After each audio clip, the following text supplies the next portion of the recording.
Hello everybody and welcome to this first grade 12 video presentation for the parents as well as the students. And on here you will find some very important information moving forward, getting ourselves set up for the year. Last year in grade 11 you were getting your applications and your research and your exploration ready. Now this year is all about those transactional elements and how to get those applications done and in time. So this presentation is going to have lots and lots of important parts in terms of processes, what to expect as the year comes along, and how to go about getting your applications in and on time.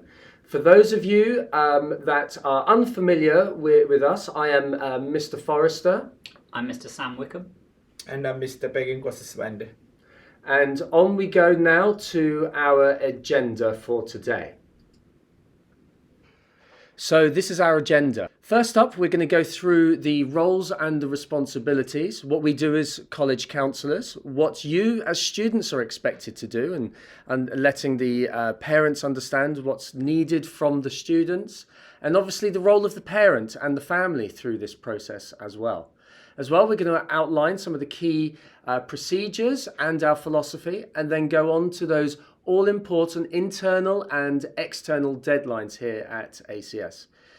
The internal deadlines are very important, as you're going to hear from Mr. Sabanda, because if you're meeting those internal deadlines, it's going to give us time to check through and make sure everything is in the right place before your submission of your applications.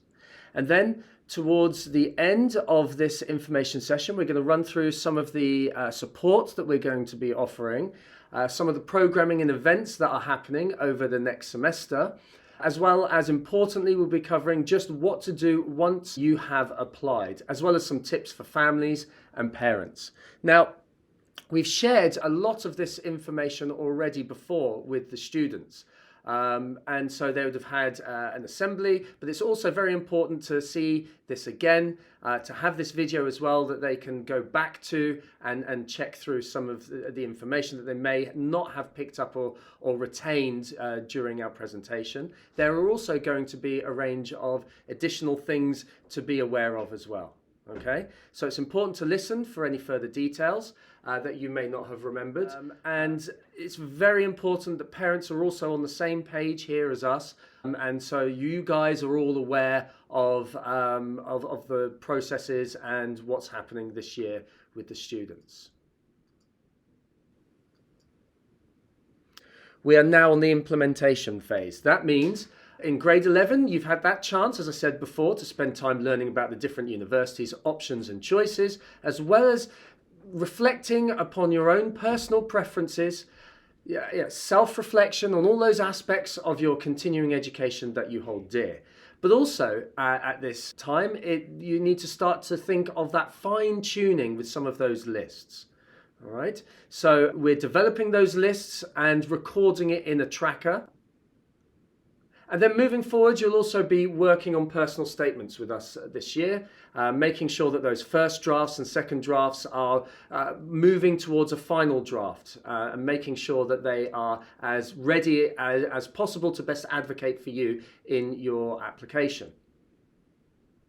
Making sure that you tie in some of those really important ideas that you want from a university and your values are displayed in these essays, especially for those that you're applying to in North America.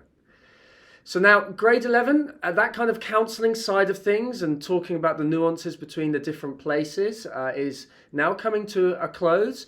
And we are now moving on to the more kind of implementation stage, the transactional side, which, where we actually start making our strategies and thinking about how best to manage our time and our workload and manage how we come across to a university. By now you should have a more firmer list in your mind, especially after the summer, having a chance to reflect, maybe see some places as well, which is important. You can see things. electronically online in your research, but there's nothing better than actually seeing those places as well. So hopefully you've had a chance to do that. There's also some more chance moving forward to do that as open days and other sessions that are available, as well as our university visits where we have universities coming in. Do make them the use and best time of those university visits. We'll have mini fairs and a range of other things happening for you to engage upon. And now you should have that firmer list in mind and kind of fine-tuning that. And by doing this, you would have read a lot about what each university has to offer, how they tie into what you are seeking as a person moving into higher education. You would have looked at the individual different courses and what they have to offer and considered the type of nuances and specializations of each different course relative to each other. Especially if you are looking at the UK, you would have read a lot about course descriptors and trying to tie that into your personal statement. And we're there to support that to happen as well during this year, obviously. If you're applying to the US, you've been understanding a lot more about what it is that gives a particular US university a sense of uniqueness and how they are different to other similar places in the country. Everything should now be coming together. That means your understanding of what the university offers, what you bring to the university, as well as understanding what particular courses may do for you in your future goals and for your aspirations. Now, in your senior year, grade 12, everything comes together. You get to start to see the rewards of all that research and hard work and planning that you've been doing. This grade will also help you to set your priorities, clarify your goals, and get your applications completed in time. So just a little reminder that you've all had something called the pledge form. The pledge form, the second page of the pledge form, looks like this. On here, you can see a list of all of the things that are expected from the student. So all of those responsibilities that the student needs to make sure that they're doing, that's there on the pledge form. You'll also see how we support you as college counsellors. That list is not an exhaustive list. We obviously do our very best and often go beyond that list to support you guys. But also, as parents, it's very important to know what things that you can do to help support the young people that you are helping, your children that you have. And so reading through the parents' role as well will be very helpful for you at this stage. Okay, so this is what the pledge form looks like. On the right-hand side there. And really what it does is, in summary, it ties into those three stakeholders in this process and how we all work together. So we do very much see this as three people, three stakeholders trying to support the young people, the students, grade 12 students going eventually to matriculate into the university of best fit for them. Okay, so it's key that we consider it as that. So you can see that obviously the student needs to complete the applications on time, which we'll discuss more later, writes the essays and statements, supplemental essays, personal statements, completes the application, which we are also there as college counsellors to support, as well as requests the official documents and test scores that need to be sent off. So that means that grade 12 students really do need to be driving this process. If something hasn't been done in time, we do make sure that you're aware of that and chase that. So you can see that on the counsellor section here, on the roles and responsibilities, we review your applications and essay and support those. We also submit those official documents, including the recommendations, but they're not just about the recommendations and references. And we also help to support young people's well-being, as well as make sure that they're aware of what's needed to be done in their application. As parents, you're there to help to support your children's well-being, but also to help with the organisation, which is something that we're doing as well, and encourage engagement and completion in the process. And if there's at any stage any concerns that you have with any deadlines or any kind of the implementation side of things from the student side of things, then do feel free to get in contact with us, because we're there to help parents as well as the students as well. So again, Here's that pledge form. Do reread that. There was a chance last year to read that and to sign it once you've read it. If you haven't done so already, do so, and also refresh yourselves as well, because it may have been some time since you read through that. So for the next few slides, we would just like to talk about some of our philosophy around submitting applications, and then some of the procedures and processes that are required in order to do so. So the first thing I just want to touch on, and this won't be news to anyone, is this idea of, how do we build a university list?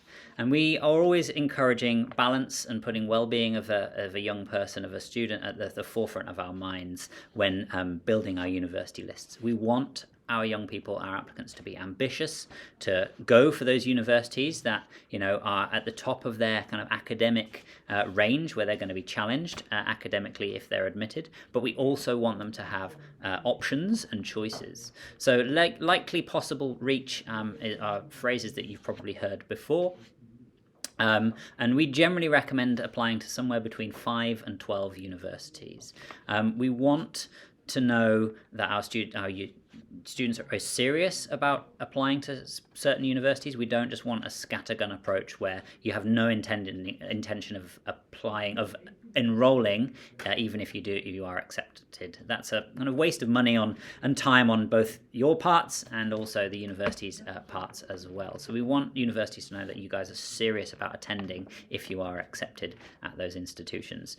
And we want you to think carefully about where, the options that are right for you. We want you to consider the financial, geographical considerations as well. We want well thought out decisions. We have seen that students apply to, many universities, and their classwork and grades end up suffering because they're putting more focus on those essays and the supplementary expectations than they are their classwork. And in some instances where students apply to 3, 4, 5 different systems, so different university systems, different countries, they end up having to make decisions before they have the full information. So if a university is in a different system to another, they don't have to deal by the same timelines and rules, and so you might have to make a decision on one university before hearing back from 2 or 3 others, and your hands may be forced. So we don't necessarily want that to happen either. So this is our approach. This is what we're going to be looking for students to be applying to between 5 and 12 institutions. It is possible just to apply to 1, 2 or 3. That's not a problem at all, provided those 2 or 3 institutions are well thought out. Just want to touch briefly on predicted grades. There'll be more information coming for students on this, but it's important to note that the next few months, certainly leading up to the October break, those predicted grades are going to be at the forefront of our teachers' minds. Essentially, for IB students, you received a working at grade at the end of grade 11. Now, this is a good baseline in which to kind of start looking at university options. All right, our predicted grades typically aren't ever lower than those working at grades, so it's a really good baseline to kind of to go from. Then in mid-October, for both the AP students and our IB students, all teachers will be required to submit predicted grades for every student.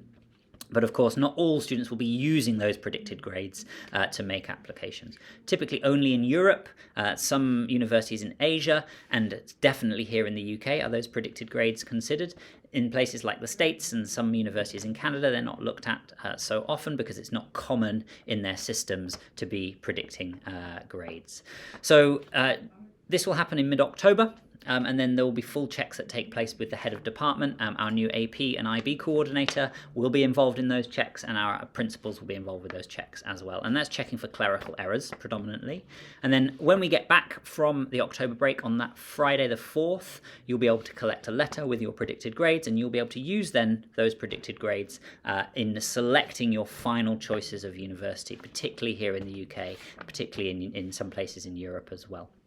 We want you to be ambitious, but we also want you to have options. So there may be some challenging and tough conversations that we have. We don't want you wasting applications if those predicted grades aren't going to give you a realistic shot of being accepted.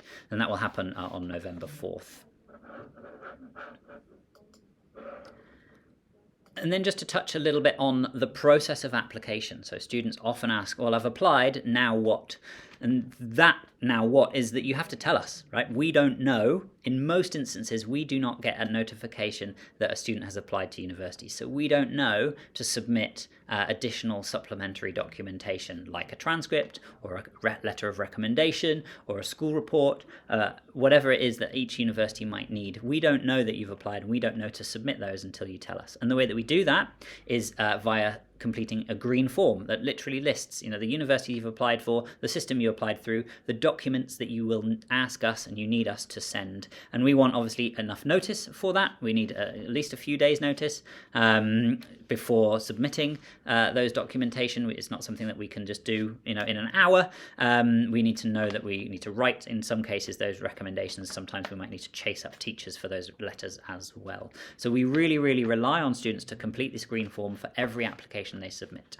The slight exception to this rule, we still want a green form completed, but because we're in the UK and typically the applications to UK universities are centralised through the UCAS process, we actually receive your application first, and then we submit it directly to UCAS, who distribute it to the universities you've chosen. So we do see when you have applied on UCAS, and we do see the decisions that come through. But for most other systems and most other universities, we will not know if you've applied unless you tell us.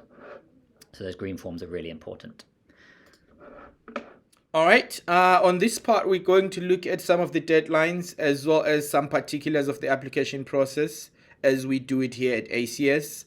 What you need to be aware of is that there are certain processes that have to go on after you are done with your application, but we also talk about some of the deadlines that we're setting along the process that will help you make sure that you are able to submit your applications in time. As you know, there is a lot of documents that need to be submitted on your behalf by the school. We need to always have ample time to make sure that those documents are all in order and are submitted on time to your schools, which means we'll be asking you to submit your applications a little bit earlier than what the university deadlines say. In general, that's usually at least 2 weeks before the application deadline, but we'll also be adding a little bit of more nuances along the way, depending on our school calendar as well as the individual deadlines for the different countries and different universities. All right, I'm going to put this up on the screen because it's quite a lot of information that you need to be aware of. The first deadline that we're setting here is the 20th of September 2023. So this one is for anybody applying early, such as Oxford, Cambridge, Medical, Dental, and Veterinary School.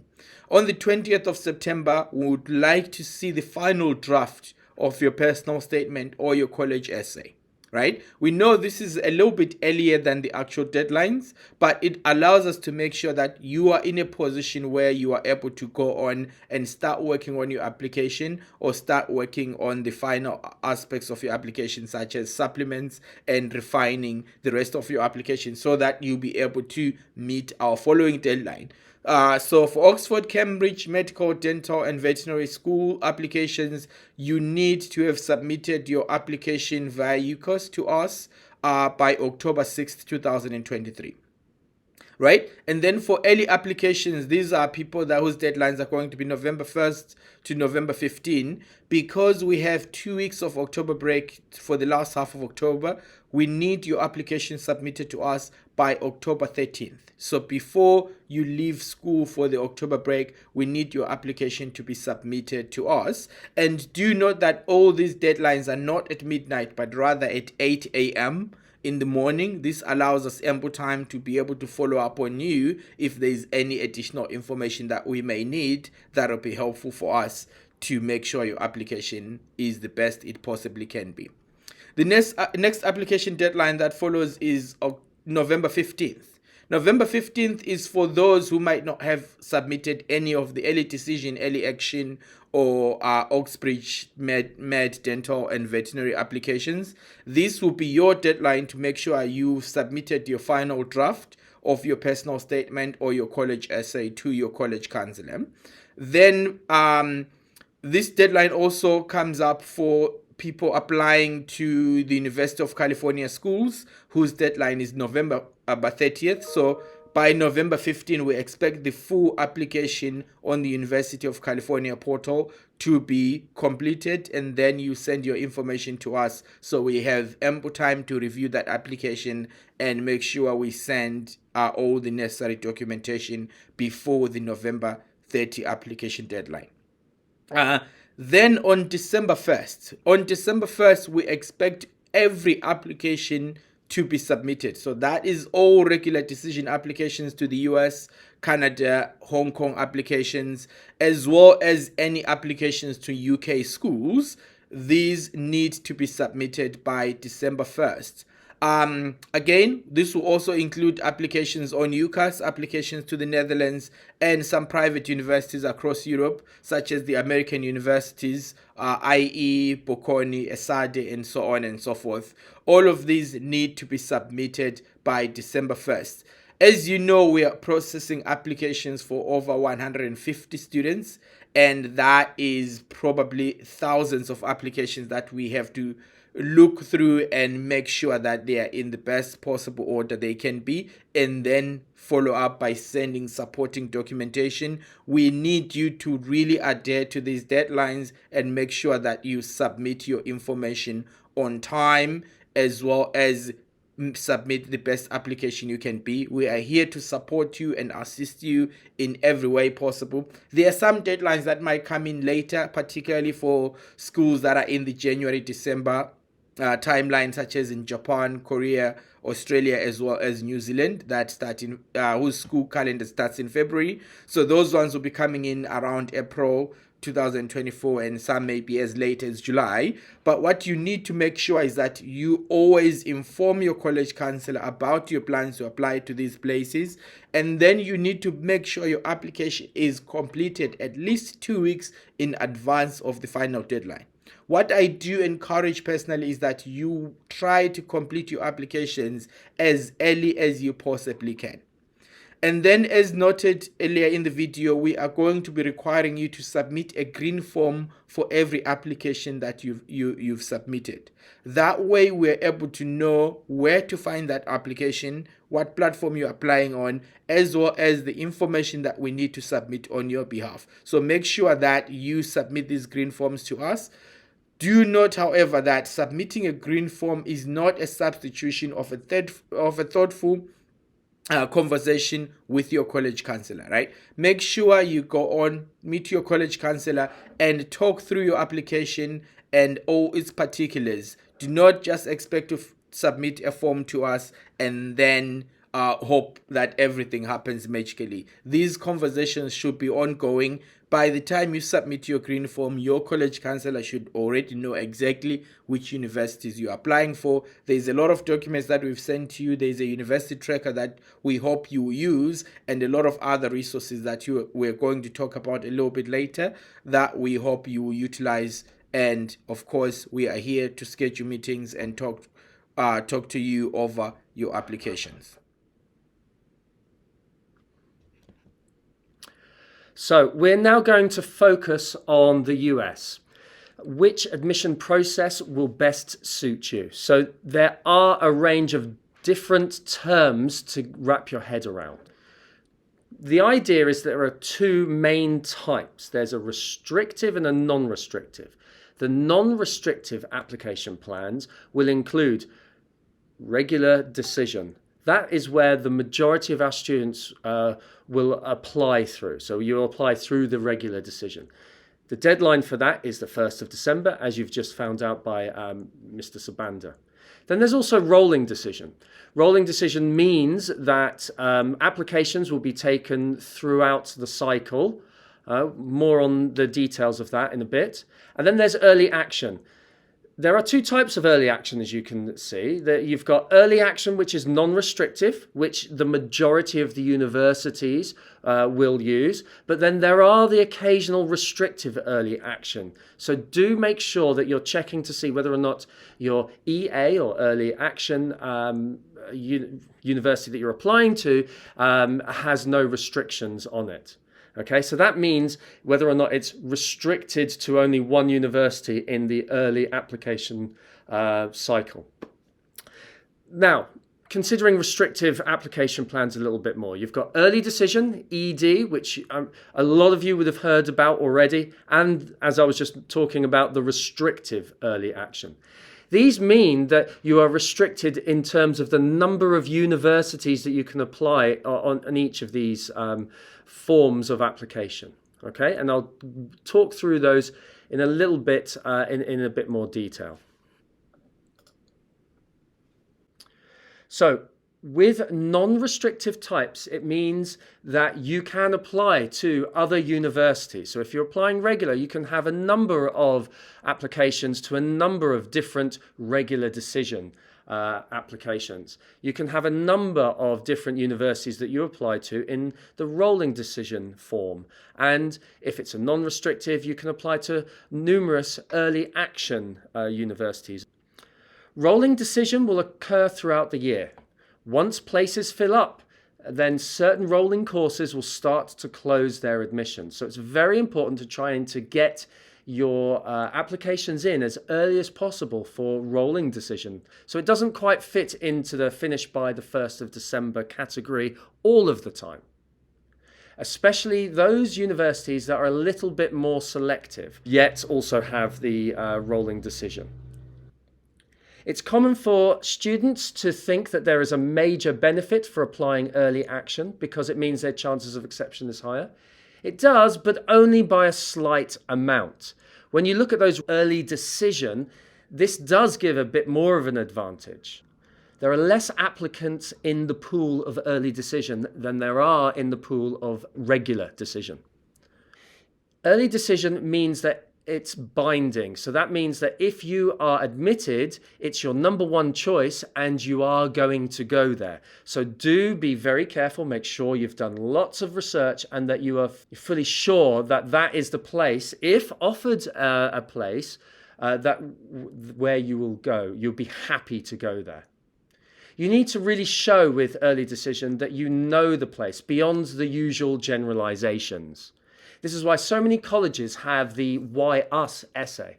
They want to make sure that their yield is high so that applicants will definitely matriculate to their university if made successful in the application process. When applying to a very competitive college, if your grades are not competitive though, and even though you have done the early decision, it doesn't really matter how early your application is, how great your essay is. The grades you have need to be in line with the level of the academic expectations of the institution. So do make sure that you read the admissions page of each particular university when applying as early decision as well. Now, early action. As long as it's non-restrictive, you're allowed to apply to another early action university as well. The main difference between early decision and early action is that binding part. So even if you are applying as a restrictive early action to one EA, one restrictive early action place, and you're applying to one early decision, for example, the early decision one is binding. The early action one is not binding. So there is that slight kind of nuance to the university taken on board to the fact that it's like you see that you're demonstrating more commitment to that early decision application. When considering where you're applying, which ones you're applying to as a regular route, which ones you're applying as early action, which ones you're applying in early decision, please do make sure that you are organized. Write down in your list all the places that you're applying to. Use your tracker and do indicate in your tracker to see which ones are restrictive and which ones are non-restrictive. This will help you with a strategy as to where you will apply early and where you will apply in a non-restrictive form as well. Strategizing as to what application type you have on your list can also be supported by having a conversation with your college counsellor. Okay, so come armed with information. We will make sure that your information is correct. We will also go through, the list and make sure that you are making the right choices and giving yourself the best possible chance in your strategies as well. We love to strategize here in the college counselling department, so we can as best advocate for you to all of those difficult universities to get into as much as possible. Now, moving on to the UK application in UCAS. Mr. Wickham. So just some specifics on applications to UCAS and most UK universities. All right.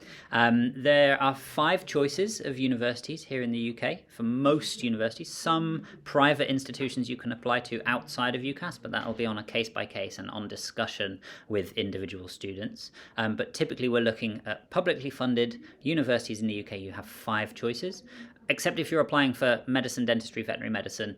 Those people who are going down that route already know this. You can only apply to one of Oxford or Cambridge, and the people that have declared they're applying there already have known this, and we're working with them as well.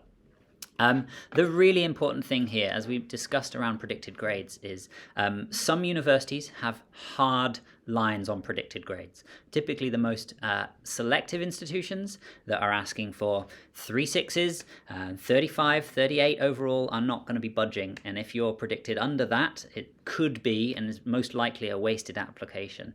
But then there are other universities who are more recruiting institutions who can be a little bit flexible. We don't necessarily have lists of those. It can change every year, and it also depends on the individual course that you're applying to. Typically something like computer science is going to be more competitive than maybe a humanities subject. And so this is where we have a conversation, and there's a little bit of feel and instinct and our previous experiences of these final 5 choices. But it's really important to understand that if your predictions are not in line with the requirements, particularly at that top end of the predicted grade expectations, then it could be a wasted application. So please, we want you to have a range of options. A few key deadlines here. We've got an early application deadline, the 6th of October, for any Oxbridge Medicine Dentistry. We're working with those students already and they know who they are. We're looking at a December 1st deadline for all other UK applications, and that will give us 2 weeks before the December break to write all of any references that are needed, check over those applications, send them back to you if there are any edits or errors in the application, and then submit it before Christmas so that you can go into your winter break having most things done, feeling fairly relaxed, actually able to spend family time, enjoy your holidays. That's what we think is really, really important here. So we are working for a December 1st deadline for all other UK applications. Applying to the UK requires something called a personal statement. You should have been drafting this by now. You should have had some feedback from a college counsellor and should have hopefully addressed that feedback during the summer break. It's really important that we highlight our academic interest for the subject. All right, it's not a piece of prose. It's very much academic piece of writing. Why am I interested in this subject and what have I done to prepare? We will be holding a catch-up workshop on September the 21st. So if you haven't started your personal statement, if you want to come along for a little bit of a kind of reboot and a rethink about your personal statement, please come to that 3:45 September the 21st. And because we have that 1st of December deadline for all UCAS applications, we're looking for a November 15th to be done with our personal statement so that we can move on and start thinking about those other aspects of the application. Just another small thing about the UK, a few other bits and bobs. You will complete an application on UCAS. We will be doing this in an advisory session over the coming weeks, so we'll be setting up and starting our UCAS account. We will be writing your reference. There is still a small reference component to the UCAS application. We will be pulling in information and conversations provided by appropriate teachers. If you're applying to biomedical sciences, for example, we'll go out and chat to your physics or your biology and your chemistry teacher and get a few small short comments from them.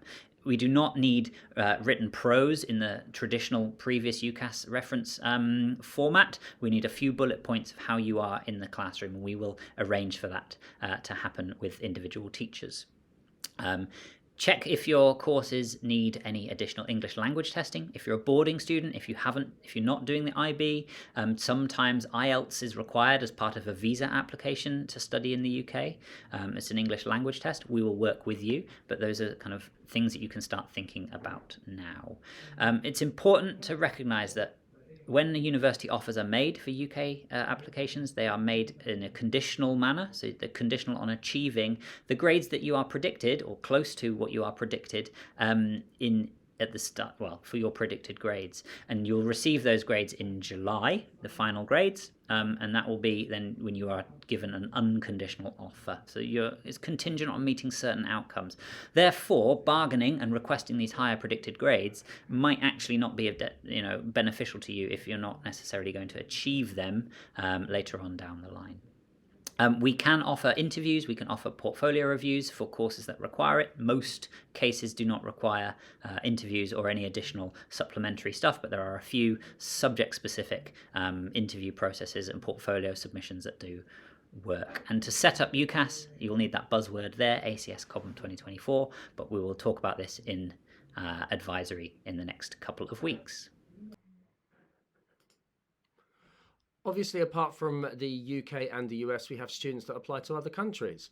Although the majority of our students do apply to either the UK or the US or both, there are other destinations that are important to go through. I'm not going to go into these in too much detail here.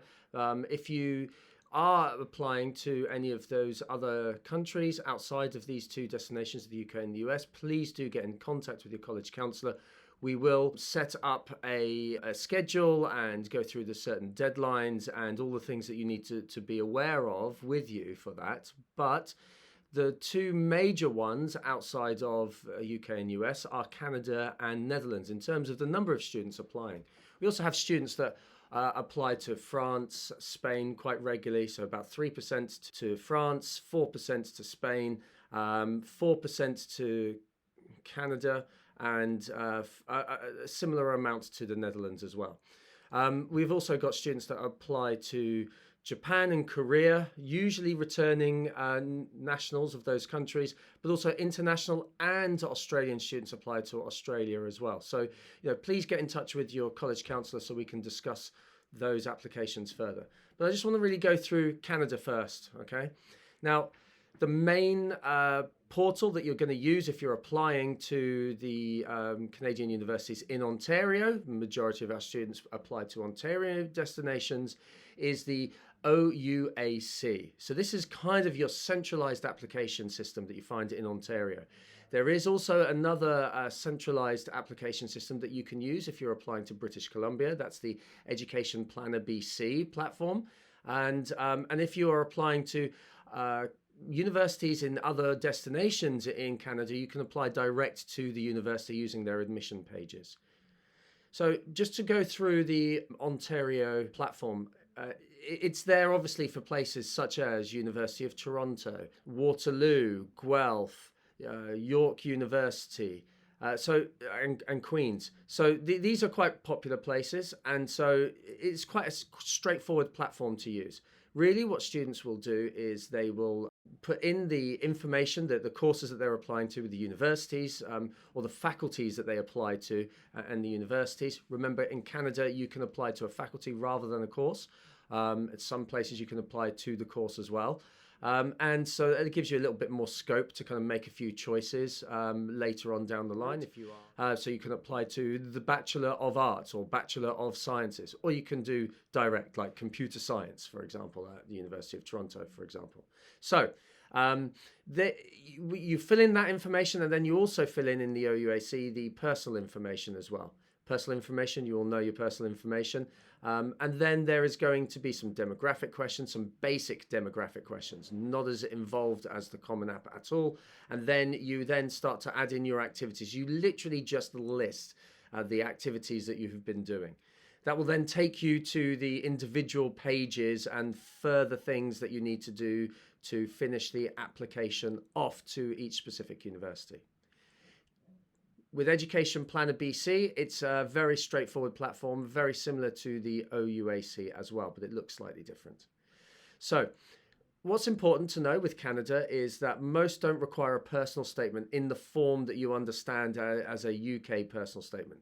We have been saying, and we continue to say, that students that apply to Canada will need to write for the UK personal statement, just because some places in Canada will ask for a letter of motivation. And this is the same for places in the Netherlands as well, and other places in Europe. So we always say, get the UCAS personal statement done, and then you adapt it according to the individual need of the universities. So each university will then state how they want that letter written. So you start with that UCAS style writing, and then you adapt it and start adding in some additional information about why specifically you're interested into each individual institution afterwards. Kind of like a why us essay included in as a paragraph to your personal statement. Okay, so that's your letter of motivation. Then typically you will not be asked for a letter of recommendation from a lot of Canadian universities. However, for example, UBC, University of British Columbia, will ask for an activities teacher's letter of recommendation and one from your college counsellor as well. So do be aware that there are kind of some slight nuances there. So for example, if you're in the STEM club, then asking your STEM club supervisor to write a letter of recommendation. That's what UBC are looking for there. So keep an eye out, but generally speaking, most do not require a personal statement or letter of recommendation. Do, though, be very clear before you apply that you're aware of the requirements, especially in subjects such as maths. So do check to see whether or not they're looking for higher level applications or higher level analysis for example, a finance or an engineering course. So moving into the Netherlands.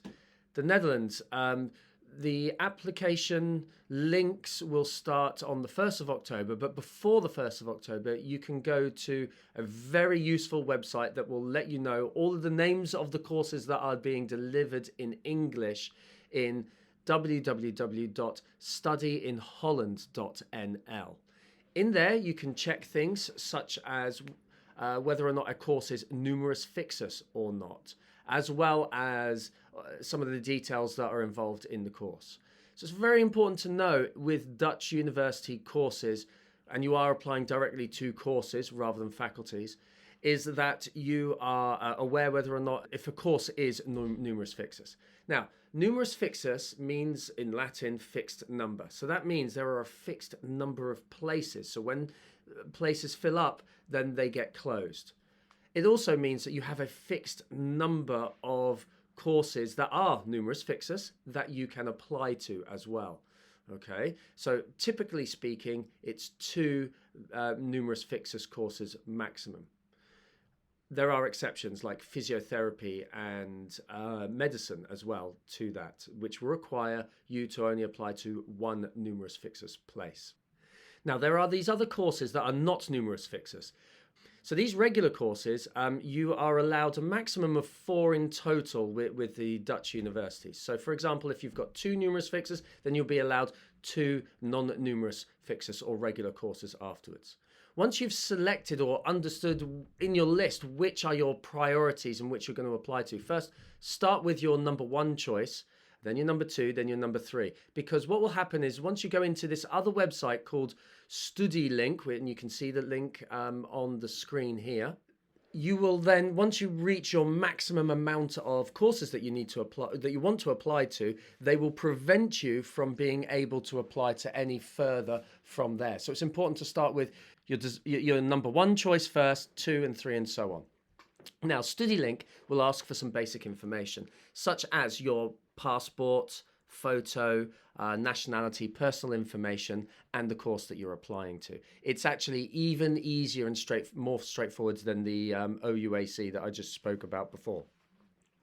That will then take you to a link that will then bring you on to the individual admissions web pages for each course that you're applying to.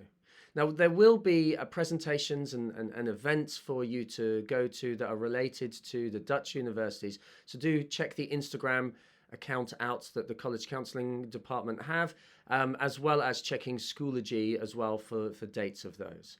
And as I've mentioned before, other countries, please share that with your college counsellor so then we know where you're applying to and what we need to do to make sure that you are au fait with your deadlines and your processes. Programming and upcoming events. Over the next couple of weeks and months, we're going to have a couple of things that are going to be happening around campus that you guys need to be aware of and should probably try to take advantage of as much as possible. So we have a few things that you should be aware of, starting with some of the programming that we'll be offering during the advisory program. So some of it will be during community time, some of it will be during advisory. So on the 8th of September, we're going to have a presentation on the dates, deadlines, and some expectations, basically just giving you an overview of what the next couple of months are going to look like for you going through the process. And then on the 22nd of September, we are going to be looking at your setting up the UCAS and the Common App in a workshop kind of setup, and we hope that by that time most of you probably have already set up your UCAS and your Common App. But if you haven't, this will be the day where you need to make sure that everything is in order and you're ready to start working on your applications. And then on the 29th of September, we're going to have a workshop for supplemental essays. So for any additional essays that universities will ask you on the Common App, or if you're applying through the University of California system and other systems where you're applying directly to the universities, we'll also be looking at really completing the profile section of the UCAS application. Remember that by this time, anyone applying early decision, your personal statement or your college essay should be done. Following after that, on the 6th of October, we're going to talk about other systems across the world. So those are systems that are outside of UCAS and the Common App that you should be thinking about and looking at. We will advise you on the exact locations where these will be taking place, and most of that information will be provided to you on the morning of the day in homeroom or through the advisory program. So watch out for those days and come in ready with any questions that you may have about the programs on offer. Moving on from there, you will note that your counselor meetings are going to be changing a little bit. Over the last couple of months, we've been doing 45-minute counselor meetings. This time we'll be taking them down to about 30 minutes. That's just to allow more slots for students to book meetings, but also to make sure that you are as concise as possible through this time and use it wisely. If you need us to be looking at your essays or reviewing any additional information, make sure that you submit that information to us in advance, preferably 2 or 3 days in advance, especially if it's essays, so that we can get some time to look through the essays, write some notes, and then also be ready to discuss those notes with you. We will be offering some drop-in clinics where you can come in for a quick chat during lunch. At the moment, we're mostly using the lunch time for drop-ed clinics. We'll be advising more when we get into some of those quick chats, and most of your counselors will be offering those through the booking system as well. So for any quick questions that you might want to get answers for. All right, as for the to-do list, before meeting us, you should make sure that you have completed a form that has been sent to you by Mr. Wickham. So it's class of 2024 moving on from the from ACS Google form. Make sure that you have completed that to give us enough information about where you are thinking, what process you are looking to go through over the next couple of months, and just prepare us to help you in the best way we can. Make sure that you've fully updated your Bridgeview university list. So any universities that are on your tracker that you are now sure you're going to be applying for, make sure that you update that on your Bridgeview as well. And of course, do share any relevant writing you would like us to review. We'll try to do our best to review and give you our constructive criticism that will help you improve. We'll also, again, try to use as many resources as you have around campus. There are some alumni from the universities that you might be applying to, some people that may have studied the same line of study that you're looking to pursue, as well as your English teachers who may be there to help you refine your personal statements. And of course, you need to read your emails, right? Be sure to read your emails and stay up to date. Make sure that you are aware of all the programming that we are offering, and you are aware of all the communication that is being shared with your class so that you don't fall behind. Any additional resources or information that you may need will be available on our Schoology page. We have our college counseling and careers group, so make sure that you utilize that. We will put in some visits and a lot of events that we can set up notifications for and be informed when they're happening.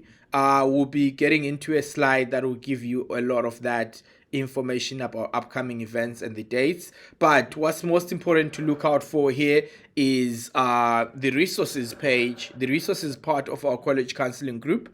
On your Schoology, you have the courses, but you also have groups. So we are on the groups tab. If you click on college counseling and careers and then click on resources, it will bring up a page that shows you a welcome overview, grade level resources, university process and resources, right? All of that information, all of those tabs are going to be giving you different pieces of information that you might need to use, right? Might need to use through the process. So if you're applying through UCAS, you'll find that there is slides there, step-by-step guide on how to set up your UCAS, how to begin your application.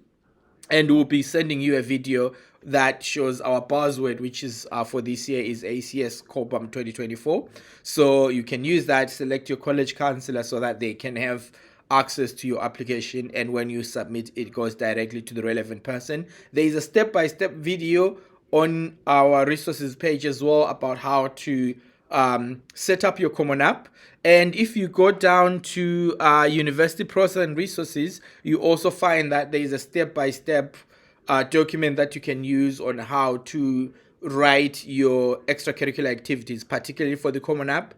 You don't have a lot of space, and you want to make sure that part of the application is as impactful as possible. So be sure to review that document and use the right language that's going to make sure your application really stands out. And of course, if you have any questions, feel free to schedule a meeting with your college counselor, send us an email, or get in touch. Get in touch by coming down to our offices and the lower ground floor. It is up to you to engage with these resources and really try to do your best to stay up to date and stay on track with your applications. If there is anything that you cannot find that you think must be there, or any questions that you have, reach out to your college counselor and seek that help that will help you stay on track with your applications as much as possible. We have a couple of upcoming events that might be very helpful for you through the process. Looking at University Apparel Day, so Friday the 15th of September, we're expecting you to come in with your university swag and wear any hoodies, t-shirts from the universities that you visited, that you like, and the members of staff at the school also try to do the same, and that could also give you a hint of who their alma maters are and any questions that you may ask those. We do have other alumni contacts that we can help you get in touch with depending on the schools that you're looking for. We currently have the spouse of one of the members of staff who went to Tufts, for example, also is a Tufts University alumni interviewer. So those are some of the resources and people that we have contacts with that can help you along with the process as much as possible. So University Apparel Day is sort of a day for us to celebrate that and really inform people about the types of universities that people have gone to and any information that they can provide. We'll also be hosting a couple of university fairs over the month of September, starting from the 18th through until the 27th. We are going to have about 40 universities coming into our campus across those days, coming in during break from 9:30 a.m. to 10:45 in the high school library. Parents and students are all welcome to come through and talk to the university representatives. These are the people that are going to be reading your applications, and they're eager to get you to apply to their universities, and they'll be happy to offer you all the relevant information and answer any specific questions about the universities that you might be interested in. We'll also be hosting a US essay catch-up workshop as well as a UK personal statement workshops on the 19th and 21st of September. These will be happening after school at 3:45 p.m. We will advise the exact locations for these, but most likely in the ILC or in the theatre. Again, these are opportunities for people that might need to catch up or haven't got to start with their applications, or they just need more advice on how they can go about from whatever stage they're on. This is a great opportunity for that. We'll try to invite maybe or some universities to come and help you through the process. But there's another really, really big college day happening in London on Saturday, the 23rd of September. A couple of universities will be hosted by Fulbright in London. Unfortunately, we will not be offering a school sponsored event for this, but you can register on the Fulbright website and take the opportunity to go there. There will be a lot of universities. I think over 100 universities are currently registered for that, and it will be an opportunity to check in. If you go on the Fulbright website, there's a list of all the schools that are going to be coming for that, which will help you see if there are any universities that you're interested in who might not get the opportunity to come directly to our campus. This is an opportunity for you to go out there and really get to talk to them, ask any questions, and receive any additional application advice that might help make your application stand out and increase your chances of getting admitted to those universities. We'll be following up with some tips for applicants and their families as you go through the process. So I just really want to talk a little bit more about financial aid and scholarships associated with the application to a university in the US. So the first thing for students and families to note is that scholarships, you'll find lots of information on scholarships inside the Schoology platform. Okay, we have under the grade level resources, under grade 12, there is towards the bottom of that section, there is a slew of information to help you get set up, to be informed and learn as much as you need to know, whether or not you are a US citizen or an international student applying to the US. There's lots of information about all things related to finance there, as well as scholarship. There are universities that have scholarships for international students as well as US citizens. So do spend some time getting organized, working out what scholarships there are that your son and daughter or daughter may be eligible for, and speak to your college counsellor about the ones that you're looking at applying to as well.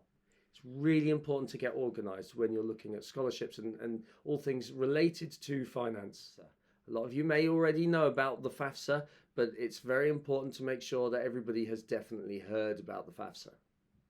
You'll find a checklist on the things that you need to be aware of related to the FAFSA inside the grade 12 Schoology page. Please make sure that you apply as soon as possible after the October the 1st. You can see a web link there. Just type that URL and that will take you to the pages that are related to FAFSA. The key thing for you to be aware of is that you need to check the financial requirements of a university, work out whether or not you qualify for residency, and each state will have slightly different rules related to the residency requirements, and also look at the CSS profile. There are some universities that will, or colleges that will require you to do the FAFSA and the CSS. The CSS is additional information that you need to add into this process. And it helps give more information for those decisions to be made from certain universities. Do make sure that you're checking whether or not a university or college requires you to fill out the FAFSA on either just the FAFSA or the CSS profile in addition, or if there are any other forms that they want you to also complete. International students will benefit from filling out that CSS profile, but there is also, as I said, an additional international form for you to fill out that you can find on the Schoology pages too. That has been created by the International ACAC group. It's also to be aware that there are some universities that will state whether or not they meet full financial need or some financial need or partial financial need. So by doing the FAFSA, you're going to find out what your need is and how, and then you track back to the university pages and the information that's in the Schoology pages as well to work out just how much looks likely could be met from that need. Parents, do be aware, if you've completed the FAFSA before in the past, that the FAFSA rules have slightly changed this year, so it do include farms in your assets now. Students, be aware that you need to be completing those forms with your parents, because obviously your parents are going to understand and know their own income and assets and all these other things. Now, on to some further tips for families. So we know that balance in this process is really important, and we want to encourage our students, our young people, to make sure that they are trying to find that balance between academic workload, university kind of future applications, and also the other things that they enjoy in their lives. And it's really important as a sort of family as well to find this balance. We'll talk about that in a little while. We know that sleep's important. We know that a healthy diet is important. We know that spending time with family and friends and exercise is important. So please, young people, students, do ensure that you are checking in with yourself every now and again and saying, so what is going on in my life? Where can I maybe readdress this balance? Because it is a challenging time over the next 3, 4, 5, 6 months, and it's important that you recognize when things might be getting a little out of kilter and take steps to address those. It's really important that this is your process, finding your future, progressing to life after ACS. It's really important. It's really personal, and we wouldn't want anyone to be comparing themselves with their peers, with other children, with other families. Everybody is different, and it is different for everyone, this process. So stick to your guns, stay the course, stay with what matters to you and what you've identified as being most important, and try not to compare yourself with other people and other people's families through this process. Just a few hints and tips for families and parents that we have found over our years of experience really works. The first one is just to set a time during the week where you have a set conversation about futures, about university applications, about careers, whatever it might be that you're managing. Set a time. So this is so that it doesn't bleed into every facet of your lives, that a student doesn't feel blindsided with a quick question over dinner or a chat in the car and feels like they're put under a little bit of pressure. So whether that's a Tuesday evening after dinner, whether that's a Saturday morning, have a set time where you're going to discuss progress in university applications, and set a goal to achieve something between conversations. If it's every week, say by the time we meet next week, by the time we chat next week, it'd be great to see a bit of progress on your personal statement or completing that Common App, or at least have had a meeting with your college counsellor. All right. Help your child, your students, set up a calendar of events based upon our deadlines. Make sure they're up on the fridge door, perhaps, or that and you're working towards the same deadlines. That can be really, really helpful. A few other things that we find very, very useful. The first one we've talked about before is that having a frank, honest, and open conversation about finances is really important. If there is a limit, that your child needs to know that limit. If there is considerations and constraints, your child needs to know that. The last thing we want is for them to apply somewhere, get admitted, and not be able to afford to attend, particularly if it's one of those institutions that they really like the look of. It's really, really important that clear financial considerations are discussed. Also, geographical limits. It's important that your child knows that, flying to the west coast of the US is both expensive and a long, long way away, and there is maybe not as much of a support network there for some people. And so it's really important to be very clear on that geography, whether that's just the UK, whether that's a bit of Europe perhaps, whether that's a passport, which means you can access lower fees in a different country. Be very clear on those geographical limits. Now is the time to set those limits. And then also have realistic expectations for your children. We know that it's a competitive landscape at the minute. We want our children, our students, to be ambitious, and we support that ambition. But we also need to be aware that, young people might not get into everywhere that they apply, and that there are some very, very, very competitive universities and courses that simply means that by numbers students are not necessarily going to be successful. So we want them to be ambitious, but also please set some realistic expectations for yourselves. keep those reminders. Any SAT registration coming up. There's obviously October, November and December sittings for the SAT. And then also keeping your Bridgeu updated and getting on them about that would be helpful for us.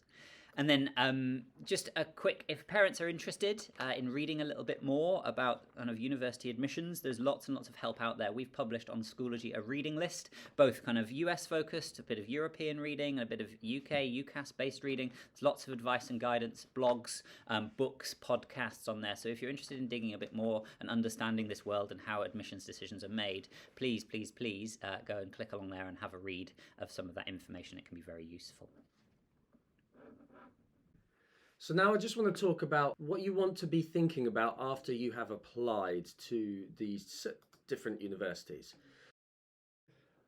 Obviously, we have said numerous times that we want you to make sure that you're checking your email, either in our meetings or in our previous presentations. But it is really important. And it's not just important only because we are sharing information on our emails with you, but also that's the way that the majority of professional and large organizations communicate with internal staff, but also the universities and within the application process. They will be replying to you and asking you to upload information on portals via email initially as well. They help you stay up to date with emails. So it's really important in this whole process, particularly after you've made those applications, that almost every university that you have applied to will send you follow-up information. It might not be immediate, it may take a few weeks to come through, but they will be sending you some follow-up information in your portals. So it's really important that you're checking those emails. Without doing so, you won't be able to log into places to send potential documents if they want you to load some documents and share them with them, and that you can make sure that you are doing anything that they expect you to do. Quite regularly we get students contacting us or emailing us asking in May or June, how do I register for accommodation? Well, you would have been emailed this information already. So typically universities are in touch regularly and often with information via email. So really, please do check those emails. Really important in terms of decisions. We'll run through maybe a little assignment. We have a presentation in March that we do with grade 12s that explain the what now, what are the things that we need to be getting on with now from kind of March onwards for the rest of the year. So you will have some further updates as a cohort with that, but do please make sure that the first thing is those emails. Watch emails and university portals very carefully and regularly.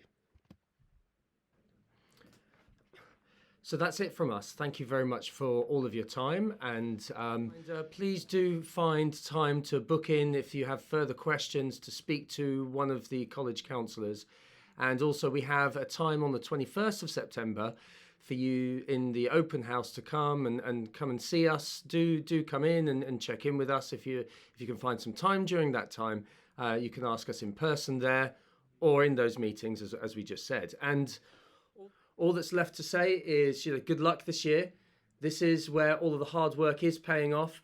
Hopefully, we'll all end up being successful as we move on and leave ACS and move into our university destinations.